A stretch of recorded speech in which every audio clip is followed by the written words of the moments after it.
아침의 빛은 여느 날과 다를 바 없었다. 하지만 한만수의 하루는 여전히 그날에 멈춰 있었다. 눈을 뜨면 가장 먼저 하는 일, 베갯머리에 놓인 사진 액자를 바라보는 일. 사진 속 여인은 언제나 같은 미소로 그를 맞았다. 짙은 눈썹, 온화한 인매, 눈가의 작은 주름까지도 고스란히 살아있는 듯 했다. 그녀의 이름은 정이었다. 한평생을 함께했지만 이제는 사진으로만 남은 사람. 만수는 이불을 걷으며 몸을 일으켰다. 무릎이 뻐근하게 굳어 있었다. 그는 천천히 손바닥으로 허벅지를 문질렀다. 에구, 늙었다, 늙었어. 그렇게 말하면서도 어디선가 들려올 것 같은 목소리를 기다렸다. 여보, 아침밥 차려놨어요. 하지만 그 소리는 오지 않았다. 그가 부엌으로 향했다. 식탁 위에는 식어버린 국 한 그릇이 놓여 있었다. 그는 혼잣말하듯 중얼거렸다. 이젠 끓이지도 않네. 그냥 물에 밥이나 말아야지. 냄비를 여니 안에는 전날 먹다 남은 미역국이 있었다. 3일째 같은 냄비였다. 그는 그릇에 조금 덜어 전자레인지에 넣었다. 띠 소리가 울리자 그는 잠시 멈춰 섰다. 예전엔 이 소리만 들려도. 정희가 냉큼 달려와 문을 열곤 했다.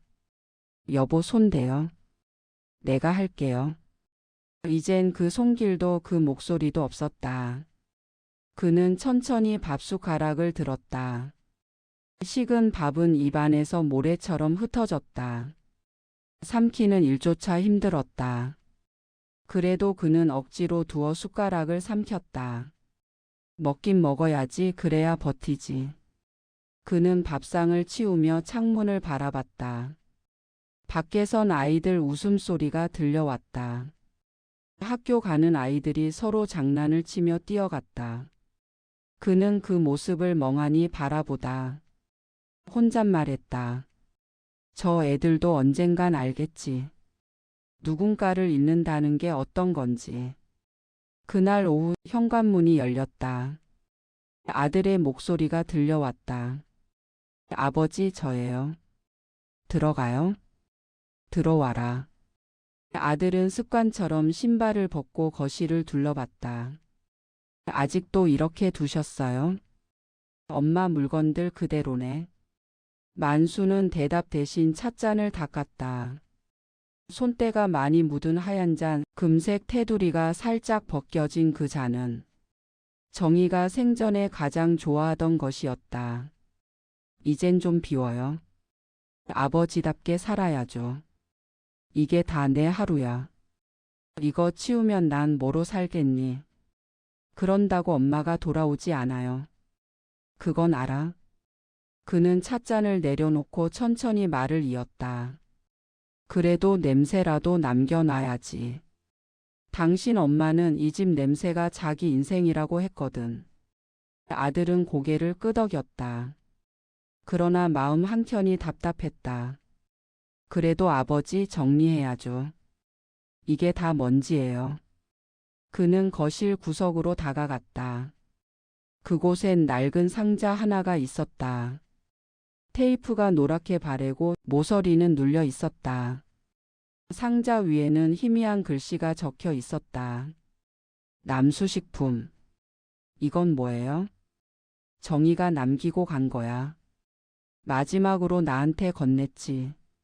안 열어봤어요? 열지 말랬어. 나중에 꼭 열어보세요, 여보, 그랬지. 아들은 잠시 상자를 들여다보았다. 그게 벌써 3년 전이라면서요. 이젠 열어봐야죠. 엄마도 원할 거예요. 만수는 손을 저었다. 아니, 아직은 안 돼. 그때가 아니야. 아들은 결국 상자를 비닐봉투에 넣었다. 이건 제가 버릴게요. 언제까지 미련만 남길 거예요. 만수는 말없이 바라보았다. 말 한마디 하지 못했다. 손가락이 떨렸고 무언가가 함께 사라지는 기분이었다. 이제 좀 새 출발하세요. 아들은 그렇게 말하고 떠났다. 문이 닫히는 소리가 유난히 크게 들렸다. 밤이 되었다. 집 안은 더 조용했다. 그는 불을 끄지 못했다. 방 안의 그림자가 더 커 보였다. 불빛이 닿지 않는 구석마다 아내의 모습이 어른거리는 듯했다. 그는 이불을 덮고 누웠다. 눈을 감았지만 잠이 오지 않았다. 시간이 멈춘 듯 시계 초침 소리조차 들리지 않았다. 그는 귀를 기울였다. 그리고 그 순간 부엌 쪽에서 아주 희미한 목소리가 들려왔다. 여보, 그거 버리지 말아요. 그는 숨을 멈췄다. 눈을 떴지만 방 안엔 아무도 없었다. 냉장고 위에 자석이 흔들리고 있었다. 창문은 닫혀 있었다. 그는 천천히 자리에서 일어나 거실로 향했다. 불을 켰다. 불빛 아래 아무것도 없었다. 하지만 그 목소리는 아직 귓가에 맴돌고 있었다. 여보, 그거 버리지 말아요. 그는 사진 앞에 섰다. 정희의 미소가 여느 때보다 선명해 보였다. 그는 속삭였다. 정희야, 너야? 내가 지금 나한테 한 거야? 대답은 없었다. 그저 찻잔 위로 먼지가 천천히 내려앉았다. 그는 그 잔을 손끝으로 닦았다. 그리고 사진을 향해 고개를 숙였다. 알겠어. 내일 찾아올게. 그날 밤 그는 잠들지 않았다. 아내의 목소리가 귓가에서 맴돌았다. 여보, 그거 버리지 말아요. 그 말이 무엇을 뜻하는지 알 수 없었지만 그는 왠지 알아야만 할 것 같았다. 그녀가 남긴 마지막 부탁이니까. 그는 사진 앞에 앉아 끝내 잠이 들지 못한 채 새벽을 맞았다. 그날 새벽 해가 뜨기도 전에 그는 일어났다.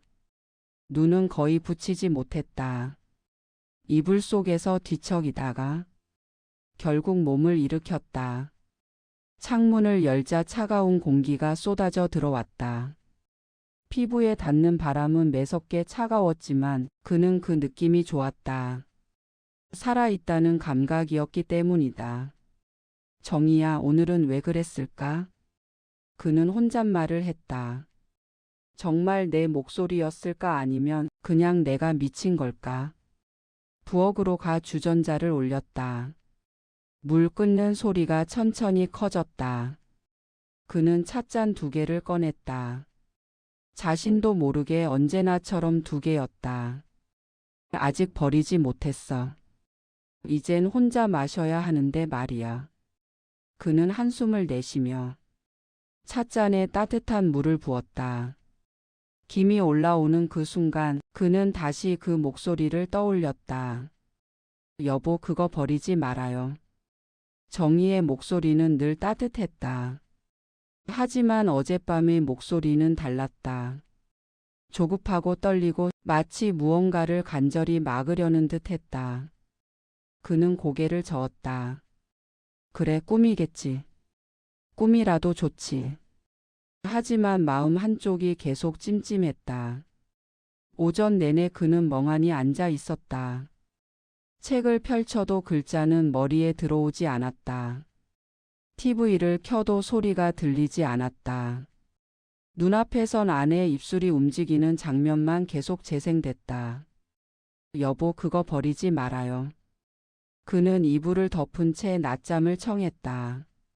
언제 잠이 든 건지 모르게 눈이 감겼다. 꿈속에서 그는 낯선 길 위에 서 있었다. 사방이 안개로 뒤덮여 있었다. 멀리서 누군가 걸어오고 있었다. 하얀 옷을 입은 여인이었다. 그의 아내 정희였다. 그녀는 여전히 젊었다. 그가 처음 만났던 그 시절의 모습 그대로였다. 그녀의 손에는 종이봉투 하나가 들려 있었다. 그녀는 천천히 다가와 말했다. 여보, 이거 버리면 안 돼요. 그는 물었다. 그게 뭐야? 그 상자야? 그녀는 고개를 끄덕였다. 그거 안에 내 마음이 들어 있어요. 마음? 그렇죠. 그거 버리면 나도 사라져요. 그는 손을 뻗었지만 손끝이 닿기도 전에 아내의 모습이 희미해졌다.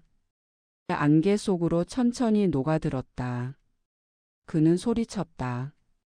정희야, 잠깐만. 그게 무슨 뜻이야?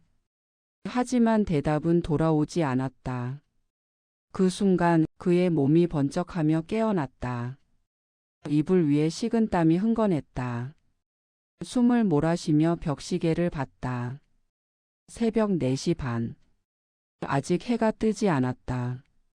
그는 두 손으로 얼굴을 감쌌다. 이건 그냥 꿈이 아니야. 심장이 빠르게 뛰고 있었다. 다음 날 아침 그는 습관처럼 신문을 들었다. 하지만 활자는 읽히지 않았다. 신문 한 켠에 실린 기사 제목 하나만 눈에 들어왔다.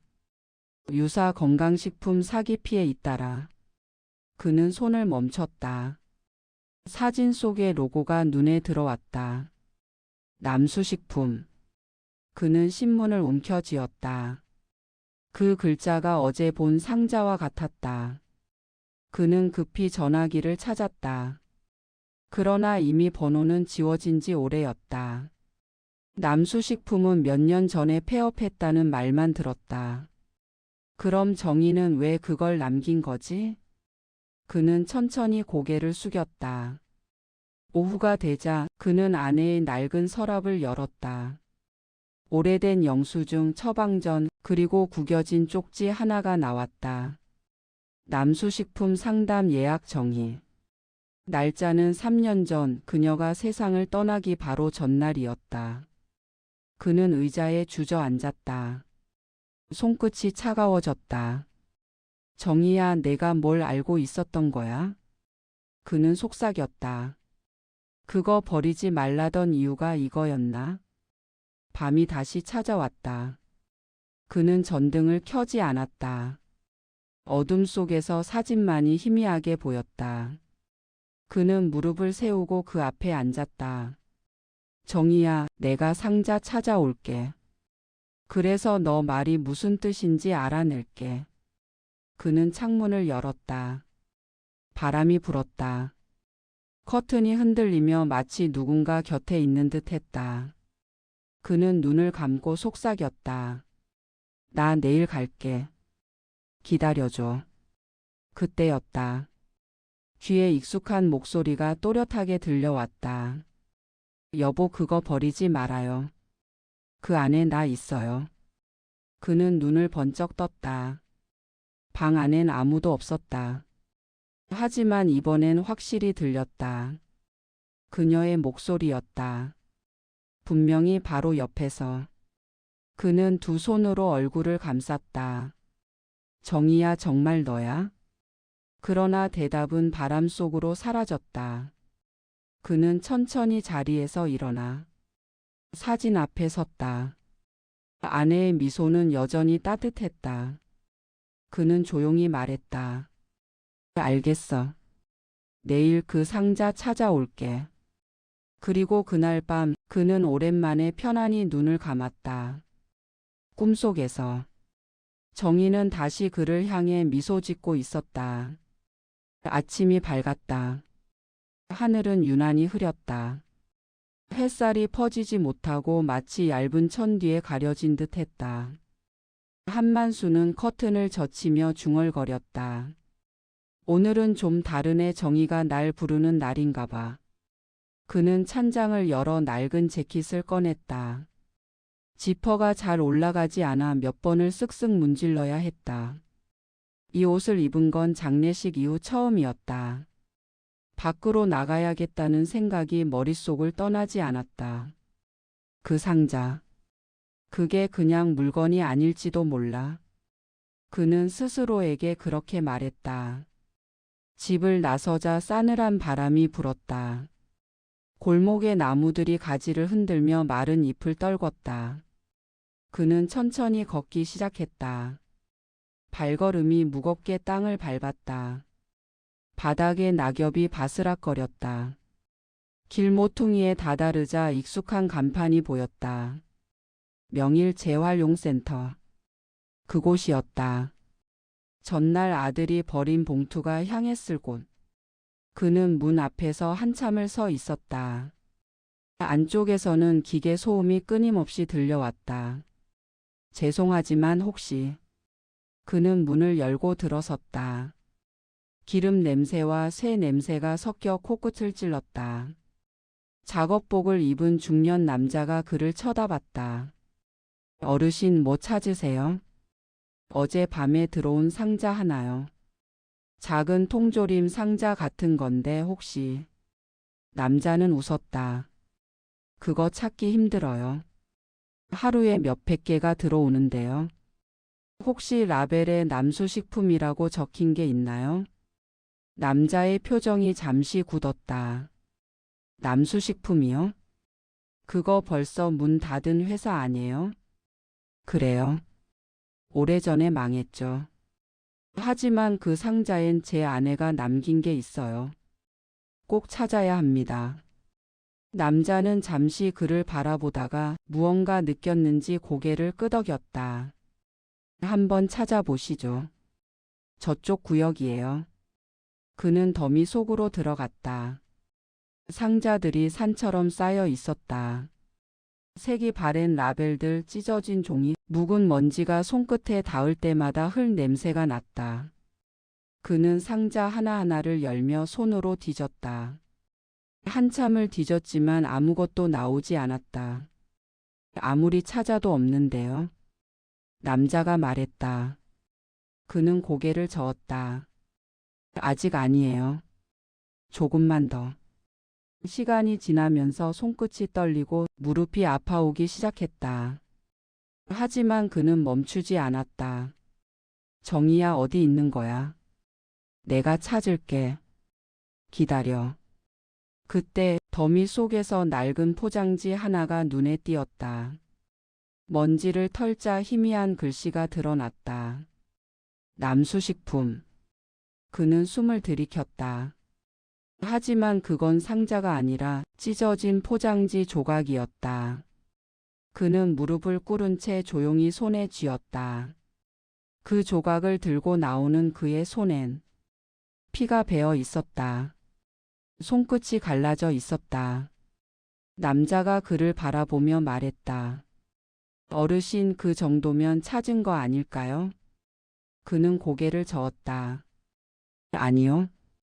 이건 조각이에요. 정의는 나한테 그거 버리지 말라 했어요. 조각이 아니라 온전한 마음이었을 거예요. 그는 밖으로 나왔다. 해가 이미 중천에 떠 있었지만 하늘은 여전히 흐렸다. 그는 버스 정류장 옆 벤치에 앉았다. 손안에 종이 조각을 바라봤다. 남수식품, 그게 뭐였을까? 그는 기억을 더듬었다. 정희는 병원에서 치료를 받던 시절에도 늘 무언가를 조사하곤 했다. 여보, 이거 봐요. 요즘 건강즙이 유행인데 이건 괜찮을까? 그런 거 믿지 마. TV에 나오는 건 다 광고야. 그래도 혹시나 해서요. 당신도 요즘 기침 심하잖아요. 그는 그 대화를 떠올리며 고개를 떨궜다. 그래, 그때부터였구나. 그녀는 자신이 아니라 그의 건강을 걱정하고 있었던 것이다. 그리고 그 제품의 이름이 남수식품이었다. 그는 버스를 타지 않았다. 대신 발걸음을 돌려 그 가게가 있던 곳으로 향했다. 한때 붐비던 시장 골목은 이젠 절반이 폐가처럼 변해 있었다. 가게 문 앞엔 거미줄이 엉켜 있었고 간판은 녹이 슬어 글자가 희미했다. 남수식품. 그 이름은 여전히 남아 있었다. 문을 두드렸지만 아무 반응이 없었다. 그는 잠시 머뭇거리다가 낡은 유리문을 밀었다. 문은 삐걱이며 열렸다. 안에는 먼지가 가득했다. 진열대 위엔 오래된 포장 상자 몇 개가 그대로 놓여 있었다. 누구 없어요? 그의 목소리가 울렸다. 그때 안쪽에서 발소리가 들렸다. 누구세요? 낯익은 얼굴이었다. 순옥 씨? 그녀는 놀란 눈으로 그를 바라봤다. 만수 씨 오랜만이네요. 여기 웬일이세요? 정희가 남기고 간 게 여기 있을지도 몰라서요. 그는 종이 조각을 내밀었다. 이거 여기 제품이었죠? 순옥은 잠시 그 조각을 바라보더니 고개를 끄덕였다. 맞아요. 정희 씨가 여기 자주 오셨죠. 건강즙을 사가곤 했어요. 근데 알고 계셨어요? 뭘요? 그 제품 문제가 있었어요. 당신처럼 혈압약 드시는 분에겐 안 맞았거든요. 그는 숨을 삼켰다. 그럼 정희는 알고 있었나요? 순옥은 조용히 고개를 끄덕였다. 그분이 마지막까지 조사했어요. 당신 몰래. 그의 눈가가 흔들렸다. 그럼 그 상자엔 아마 그 결과가 들어 있었을 거예요. 그래서 버리지 말라고 한 거겠죠. 그는 벽에 기대었다. 심장이 쿵쿵거렸다. 이제야 모든 조각이 조금씩 맞춰지기 시작했다. 그는 고개를 들었다. 가게 안엔 아직도 아내의 향이 남아있는 듯 했다. 된장 냄새, 미숫가루 냄새, 그리고 미묘한 꽃향기. 그는 눈을 감았다. 정희야. 너는 끝까지 나를 지키고 있었구나. 눈가에 뜨거운 무언가가 고였다. 그는 손등으로 눈을 훔쳤다. 그 상자. 끝까지 찾을게. 그는 다시 밖으로 나섰다. 흐린 하늘 사이로 잠시 햇빛 한 줄기가 비쳤다. 그 빛이 그의 어깨를 감쌌다. 그는 미소 지었다. 고마워 여보. 이제 조금 알 것 같아. 시계를 보니 오후 3시였다. 하지만 하루가 멈춘 것 같았다. 한만수는 여전히 남수식품이라는 간판 앞에 서 있었다. 오래된 건물 녹슨문 그리고 폐점 안내문 위로 달라붙은 종이 한 장. 임시 폐업 중. 문의는 아래 번호로. 잉크가 번져 번호의 절반은 보이지 않았다. 그는 고개를 들어 하늘을 올려다봤다. 흐린 구름 사이로 빛 한 줄기가 스며들었다. 그 빛은 마치 누군가가 그를 향해 길을 가리키는 것처럼 느껴졌다. 그는 다시 한번 문을 두드렸다. 안쪽에서 인기척이 들렸다. 낯익은 목소리였다. 누구세요? 순옥 씨 저예요. 한만수요. 문이 천천히 열렸다. 순옥은 놀란 얼굴로 그를 바라보았다. 어머 만수지. 이렇게 먼 곳을 어쩐 일이세요? 정희가 남긴 게 여기 있을지도 몰라서요. 정희 씨가요?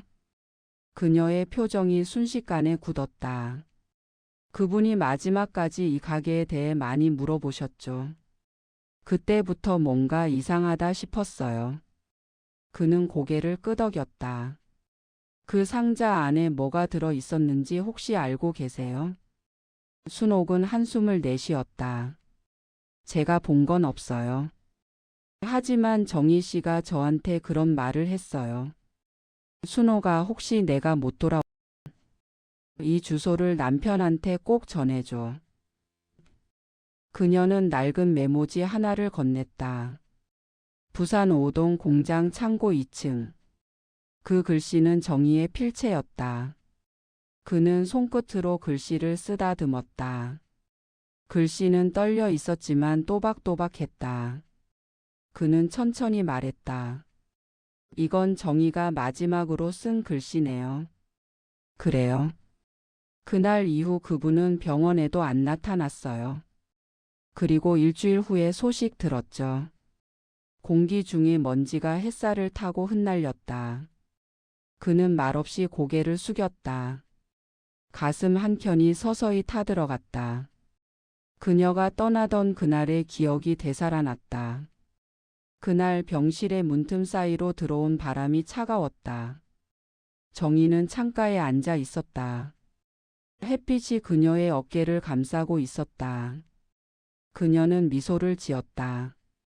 여보, 나 있잖아요. 혹시 내가 없더라도 너무 힘들어하지 마요. 무슨 소리야? 그런 말 하지 마. 그래도 약속해요. 내가 남겨둔 건 버리지 말아요. 그게 뭐길래 그래? 나중에 알게 될 거예요. 그땐 내가 옆에 없어도 괜찮을 거예요. 그는 그 말을 농담으로만 들었다. 하지만 지금은 그 한마디 한마디가 날카로운 유리조각처럼 가슴을 찔렀다. 만수는 순옥에게 감사 인사를 하고 길을 나섰다. 종이 한 장을 손에 쥔 채 그는 버스를 타지 않았다. 걸었다. 걸음이 느리지만 마음은 조급했다. 거리는 낡은 상점들과 빛바랜 현수막으로 가득했다. 가끔 지나가는 사람들의 시선이 그를 스쳤지만 그는 아무것도 느끼지 못했다. 그의 머릿속엔 오직 하나, 공장 창고 2층이라는 글씨뿐이었다. 해가 저물 무렵 그는 드디어 목적지에 도착했다. 허물어져가는 벽돌 건물, 창문은 반쯤 깨져 있었다. 바닥엔 오래된 박스들과 종이들이 흩어져 있었다. 문틈으로 삐걱거리는 소리가 새어나왔다. 그는 조심스럽게 문을 밀었다. 먼지 냄새가 코를 찔렀다. 빛은 거의 없었다. 창문 사이로 스며드는 노을빛이 바닥에 길게 드리워졌다. 2층으로 올라가는 철계단은 삐걱거렸다. 그는 손잡이를 꼭 쥐었다. 무릎이 후들거렸지만 발을 멈출 수 없었다. 2층 구석 낡은 책상 위에 상자 하나가 있었다. 그 상자. 그가 찾아 헤매던 바로 그것이었다. 그는 천천히 다가가 손을 올렸다. 상자엔 여전히 남수식품이라는 라벨이 붙어 있었다. 먼지가 덮여 있었지만 그의 손끝 아래로 느껴지는 촉감은 마치 누군가의 체온처럼 따뜻했다. 그는 조심스럽게 테이프를 뜯었다. 뚜껑이 열리자 안엔 작은 서류 봉투 하나와 노트 한 권, 그리고 흰 봉투가 들어 있었다. 봉투 위엔 글씨가 있었다. 여보에게. 그의 숨이 멎었다. 손끝이 떨렸다. 봉투를 열자 그 안엔 편지와 함께 병원 영수증이 들어 있었다. 수술비 납부 정의.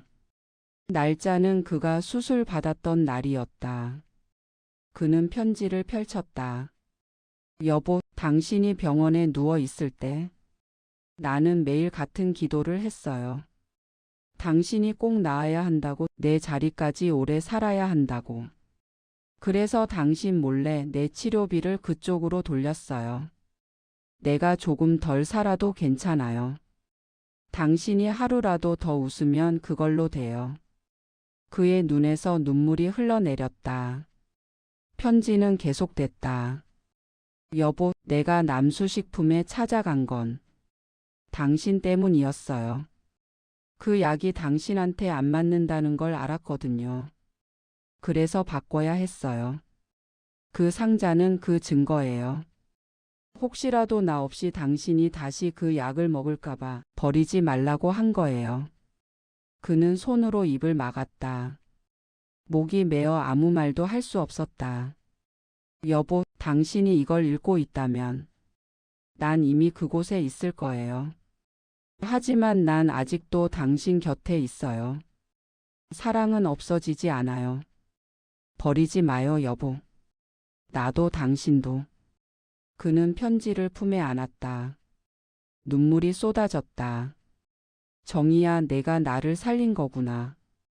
그는 하늘을 올려다봤다. 노을이 붉게 번지고 있었다. 창문 틈으로 들어오는 빛이 편지 위에 내려앉았다. 글씨가 반짝였다. 마치 그녀의 손이 거기 있는 것처럼. 그는 상자를 닫았다. 그리고 조용히 속삭였다. 정희야, 이제 알겠어. 내가 남긴 건 슬픔이 아니라 사랑이었어. 이제 조금은 웃어도 되겠지? 바람이 불었다. 창문이 살짝 흔들리며 낮게 삐걱거리는 소리를 냈다. 그는 미소 지었다. 그 소리가 마치 그래요, 여보 라고 대답하는 것처럼 들렸다. 노을이 완전히 사라질 무렵 한만수는 천천히 집으로 돌아왔다. 발걸음이 느렸지만 그 어느 때보다 확실했다. 주머니 속엔 상자가 있었다. 가볍지만 세상 그 무엇보다 무거운 상자였다. 현관문을 열자 익숙한 공기가 그를 맞이했다. 하지만 오늘의 공기는 어제와 달랐다. 어제까지는 텅 빈 공간이었는데 이제는 무언가 따뜻한 숨결이 남아 있었다. 그는 신발도 벗지 못한 채 거실로 들어섰다. 손에 든 상자를 조심스레 내려놓았다. 정희야, 나 왔다. 그의 목소리는 떨렸지만 어딘가 안도한 기운이 섞여 있었다. 그는 사진 앞에 앉았다. 사진 속 아내는 여전히 미소 짓고 있었다. 그는 천천히 손을 뻗어 사진 틀을 어루만졌다. 나 이제 알겠어. 그 상자에 왜 그렇게 집착했는지, 왜 나한테 버리지 말라 했는지. 그는 웃었다. 눈가에 남은 눈물이 햇빛에 반짝였다. 당신이 나를 살린 거였구나. 당신은 떠난 게 아니라 나한테 남은 거였어. 그는 상자에서 편지를 꺼내어 품에 안았다. 그리고 의자에 앉은 채로 조용히 눈을 감았다. 꿈이 시작됐다. 그는 다시 안개 속을 걷고 있었다. 아까와는 달리 길은 밝았다. 안개는 옅었고 공기엔 향기가 섞여 있었다. 익숙한 냄새였다. 정희가 늘 쓰던 비누향, 그가 좋아하던 된장 냄새가 함께 섞여 있었다. 멀리서 누군가 걸어왔다. 이번엔 확실히 보였다. 그녀였다. 정희.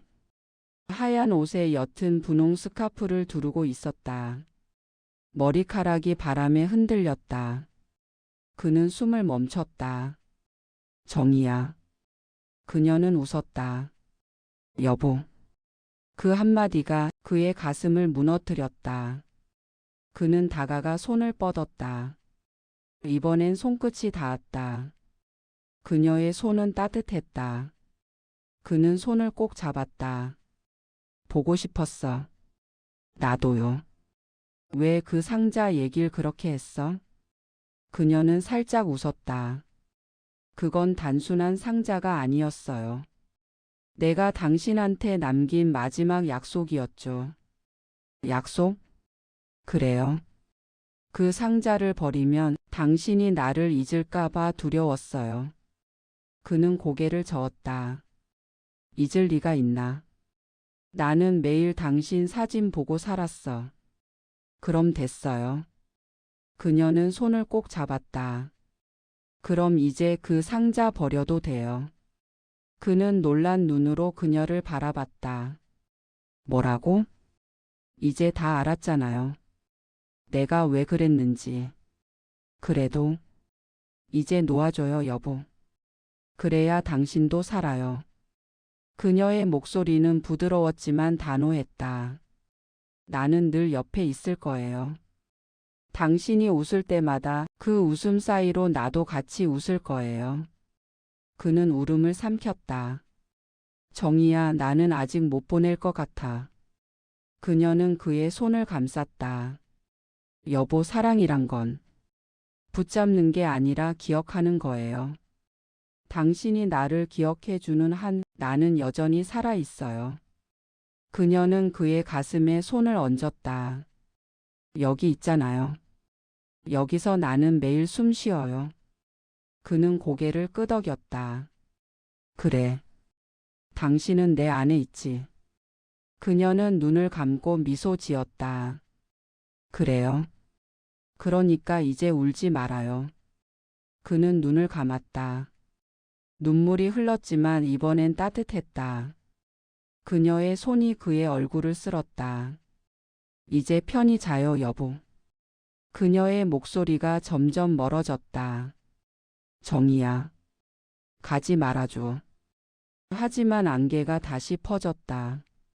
그녀의 모습이 서서히 희미해졌다. 그는 손을 뻗었지만 그녀는 부드럽게 미소 짓고 있었다. 그 미소가 마지막이었다. 그는 눈을 떴다. 새벽이었다. 방 안은 고요했지만 그의 마음은 평온했다. 테이블 위엔 상자가 있었다. 그는 그 상자를 바라보며 천천히 말했다. 정희야, 이젠 됐어. 이제 정말 고마워. 그는 상자를 품에 안았다. 그리고 마지막으로 한 번 더 속삭였다. 여보, 나 이제 울지 않을게. 대신 당신이 웃던 나를 기억할게. 그는 미소 지었다. 햇살이 창문 사이로 들어와 그의 얼굴을 비췄다. 그의 입가엔 아주 잔잔한 웃음이 머물렀다. 새벽의 공기는 유난히 차가웠다. 한만수는 이불을 정리하며 천천히 일어났다. 오랜만에 꿈에서 깼다는 기분이 들었다. 눈을 비비며 고개를 돌리자 창문 사이로 희미한 햇살이 들어오고 있었다. 새는 지저귀고 골목 끝에선 빵 배달 오토바이의 소리가 희미하게 들려왔다. 그는 문득 웃었다. 정희야, 오늘도 하루가 시작됐네. 너는 거기서도 아침을 맞고 있겠지. 그는 거실로 나갔다. 테이블 위엔 여전히 2개의 찻잔이 놓여 있었다. 그는 찻잔을 손으로 어루만졌다. 이제 이 잔은 버려도 되겠지?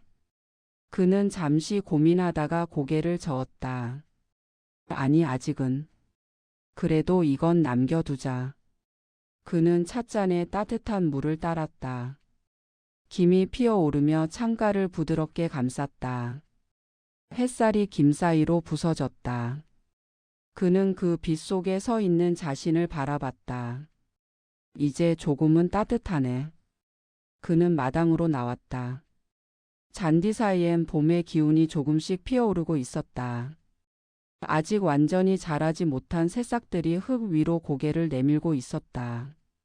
그는 허리를 굽혀 그것들을 바라봤다. 이거 봐, 정희야. 내가 좋아하던 꽃씨가 드디어 올라왔어. 손끝으로 흙을 살짝 쓸어내며 그는 웃었다. 지난 겨울엔 얼음장 같았던 이 땅이 이젠 부드럽게 손끝에 닿았다. 그는 속삭였다. 역시 봄은 돌아오는 거구나. 그는 잠시 하늘을 올려다봤다. 어디선가 들리는 비둘기 울음소리, 그 속에서 그는 아내의 목소리를 떠올렸다. 여보, 이제 울지 말아요. 그는 눈을 감았다. 그 말이 지금도 귓가에 들리는 듯 했다. 그는 다시 거실로 들어와 편지가 들어있던 상자를 꺼냈다. 뚜껑을 열자 그 안엔 깔끔히 접힌 편지와 병원 영수증이 그대로 있었다. 그는 그것들을 하나씩 꺼내어 햇살이 들어오는 창가에 펼쳐 놓았다. 이제 내가 남긴 것들도 햇빛 좀 쐬어야지. 편지의 잉크는 여전히 선명했다. 글씨는 삐뚤빼뚤했지만 그 속엔 정희의 손끝 온기가 남아 있었다. 그는 조용히 중얼거렸다. 참 부지런했지, 당신은. 마지막까지 나 걱정만 하다 갔네. 그는 편지를 2 손으로 감싸 안았다. 그 순간 머릿속엔 지난 세월의 기억들이 흘러들었다. 둘이 처음 만났던 봄날의 공원, 함께 걷던 시장 골목의 냄새, 밤마다 TV를 보며 나눴던 사소한 대화들. 당신은 나한테 늘 봄이었어. 그는 작게 웃었다. 시계가 똑딱이며 초를 세고 있었다. 그는 고개를 돌렸다. 그 소리가 낯설게 들렸다. 정희가 떠난 뒤 멈춰 있던 시계가 언제부턴가 다시 돌아가고 있었다. 그는 입가에 미소를 띄었다. 이제야 시간이 흐르네. 그는 시계를 바라보다가 책상 서랍을 열었다. 안에는 오래된 앨범이 있었다. 그는 천천히 앨범을 펼쳤다. 사진 속에는 젊은 시절의 두 사람이 있었다. 결혼식 날의 웃음, 첫 여행지의 햇살, 작은 아이를 품에 안은 정희의 미소. 정말 많이 웃었지. 그는 페이지를 넘길 때마다 눈가가 젖었다. 그때의 나는 몰랐어. 당신이 얼마나 강한 사람이었는지. 그는 앨범을 덮었다. 손끝이 덜덜 떨렸다. 그러나 이번엔 슬픔이 아니었다. 그건 따뜻함이었다. 그는 속삭였다. 이제 당신 덕분에 하루가 조금씩 예뻐지고 있어. 그날 저녁 그는 모처럼 창문을 활짝 열었다. 공기 속엔 봄 냄새가 섞여 있었다. 이웃집에서 들려오는 밥 짓는 냄새, 어디선가 피어오르는 꽃향기. 그는 식탁에 앉아 밥을 차렸다. 된장찌개와 나물, 그리고 단무지 몇 조각. 소박했지만 따뜻했다. 그는 젓가락을 들며 말했다. 정희야, 오늘은 내가 당신 목까지 먹을게. 한 숟가락 또 한 숟가락. 밥은 이상하리만큼 잘 넘어갔다. 그는 식사를 마치고 고개를 들었다. 창가엔 노을빛이 비쳤다. 그 빛 속에서 그는 잠시 아내의 모습을 본 듯했다. 미소 짓는 얼굴, 살짝 고개를 갸웃하던 눈매. 그래요, 여보. 그는 중얼거렸다. 이제 나도 조금씩 살아볼게. 밤이 찾아왔다. 그는 불을 끄고 거실에 앉았다. 빛이 사라진 자리에서 사진 속 미소만이 은은히 빛났다. 그는 속삭였다. 정희야, 너의 봄이 내 안에 피었어. 눈을 감자 아내의 목소리가 다시 들려왔다. 부드럽고 따뜻하게. 여보, 고마워요. 그는 미소 지었다. 나야말로 고맙지. 그의 숨이 고르게 이어졌다. 창밖에서는 봄바람이 살짝 불었다. 그 바람은 마치 그녀가 다녀간 것처럼 부드럽게 커튼을 흔들었다. 그는 속삭였다. 여보, 그거 버리지 말라던 말 이제 알겠어. 그건 사랑이었지. 그는 조용히 눈을 감았다. 시간은 다시 흐르고 있었다. 그의 방 안엔 여전히 따뜻한 공기가 남아 있었다. 그리고 아주 작게 그녀의 목소리가 들려왔다. 잘 자요, 여보.